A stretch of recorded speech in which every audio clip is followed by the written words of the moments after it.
জনস্বার্থে উদ্যোগ। বাঁশখালী প্রধান সড়ক সাধনপুর অংশে ফুটপাত উন্মুক্ত করতে জঙ্গল পরিষ্কার।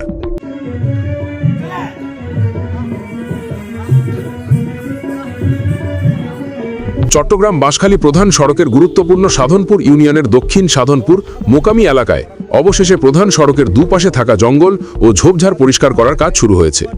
আজ ২৭ নভেম্বর ২০২৫ তারিখে দক্ষিণ সাধনপুর ৯ নং ওয়ার্ড মোকামিপাড়া স্কুল সংলগ্ন বাঁশখালী প্রধান সড়কের ধারে জঙ্গল পরিষ্কারের দৃশ্য দেখা মিলে। এতে দীর্ঘদিন ধরে বেদখল থাকা ফুটপাত পথচারীদের জন্য উন্মুক্ত হতে চলেছে। জানা যায়, প্রধান সড়কের এই অংশটিতে দীর্ঘদিন ধরে জঙ্গল বেড়ে ওঠায় ফুটপাত সম্পূর্ণ ঢেকে গিয়েছিল। ফলে পথচারী ও স্থানীয়দের মূল সড়কের ওপর দিয়েই চলাচল করতে হতো, যা দুর্ঘটনার ঝুঁকি বাড়াচ্ছিল। সম্প্রতি নিয়োজিত শ্রমিকরা এই জঙ্গল পরিষ্কারের কাজে হাত দিয়েছেন। তারা বাঁশ ও অন্যান্য লতাপাতা পরিষ্কার করে ফুটপাতকে হাঁটার উপযোগী করে তুলছেন।